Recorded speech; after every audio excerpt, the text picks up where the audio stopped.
Hi, it's Mark Owen from Moocs Marketing and PR, the editor of Punchline Magazine. Welcome to Punchline Talks. This morning, I'm joined by a regular Punchline business breakfast briefer. He's the CEO and founder of the UK's leading direct-to-consumer specialist kitchenware brand. It's Daniel O'Neill from ProCook. Thanks, Daniel, for joining us. This morning, a press release popped into our inbox at 7 o'clock announcing that ProCook is considering an IPO on the main stock exchange. Can you tell me the state of play of the company at the moment? How many people do you employ? Where are we with the company? Yeah, no, it's been we continue our growth story. So for the first 6 months during the lockdown, as you know, we grew just shy of 40% on the previous year, and we've compounded that with another growth in the first 6 months of this year with a very similar number. So our 2-year like-for-like now is looking over 70%. So our story continues at pace as we spread the word of ProCook. So there's now just almost 700 of us, about 200 here in Gloucestershire, and another 500 in stores. Another exciting day today is that we open up in Cribs today, so that's quite nice. Yeah, no, fantastic. Cribs Causeway, obviously you're here in Gloucester Quays. You've got a store in Cirencester as well. 200 odd staff here in Gloucester and Barnwood, not in the Waterwells Business Park, isn't it? Yeah. So what was your turnover? Was it like 50 odd million, was it last year? It was 53 and a bit last year. And we're giving guidance that between 30 and 40% growth for this year. So what's the rationale behind the move, mate? Why are you doing this? Well, I mean, obviously we've been as a family, we've owned the business for 25 years. We would hate to see it not go in a direction that we wouldn't approve of, and selling it to we felt it was the right time to take some of our value off the table, and selling it to a trade partner where the direction would have been out of our control wasn't very desirable. So the float seemed the best solution. It also enabled us to do a bit of a wider share ownership with our team. So we're looking at those options, which is exciting, and I think it also raises our profile. Obviously, we're familiar. You guys we're very familiar with, but I think as a country as a whole, especially inside the M25. Our brand awareness is around 30%, so quite low. So yeah, it's exciting. We've got a lot to go at. Yeah, I mean, it sounds a bit obviously you push into Germany. You're well known there, aren't you? Germany, Belgium, I think it is as well. But the retail market is really tough. Let's be honest about this. It's tough. I know you're opening your stores, and 40 odd stores.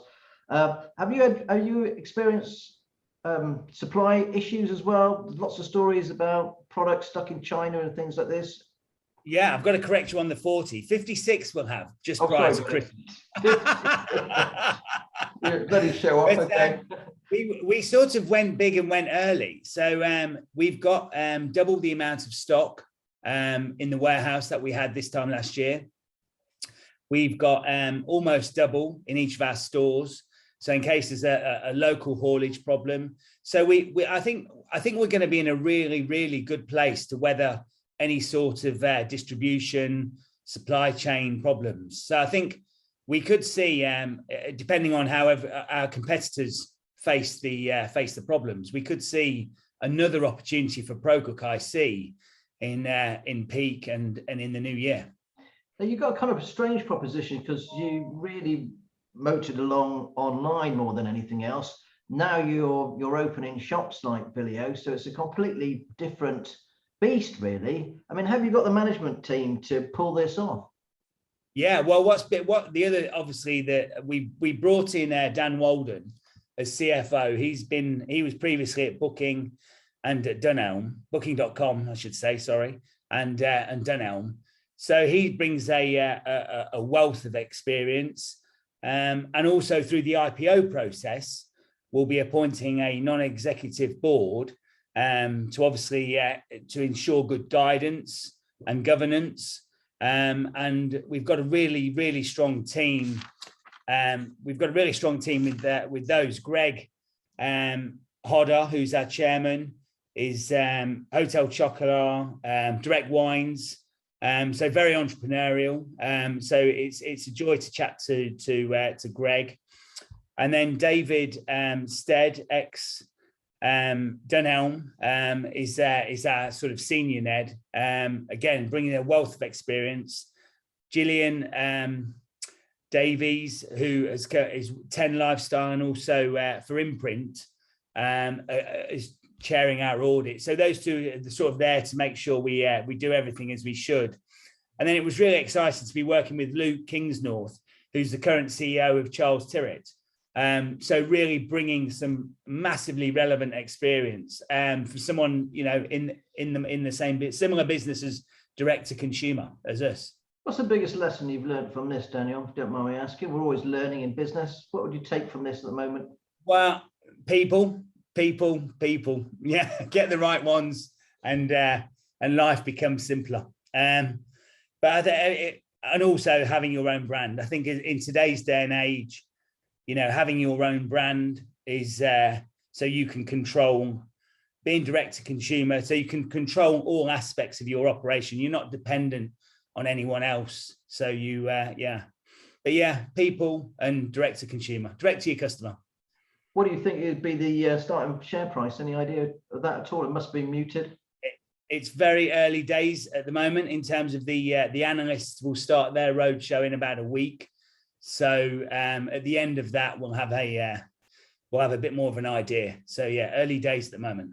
And what about you talked about your staff getting some shares. Any idea about how many shares they'll be sort of allocated or the way that, you know, they'll be bought into that?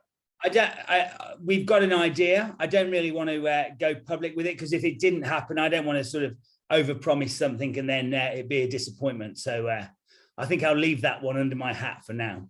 And the final question really is, are you staying here in Gloucestershire? Your base will always be here? Yeah, not only is the company staying here, I've got no plans to be hopping off anywhere soon. So yeah, no, it's pretty much business as usual. I'm sure you're cooking with a real storm. I wrote that one down. Daniel, thanks ever so much for joining us. Good luck with your opening today at Cribs Causeway. Good luck, obviously, with this as well. Keep Punchline informed. I know you will. And hopefully you're going to be on the show very soon as well, aren't you? You'll be back on very soon. Exactly. Yeah, thanks very much. Thanks very much for joining us. Good luck, mate. Bye-bye. Thanks, Mark.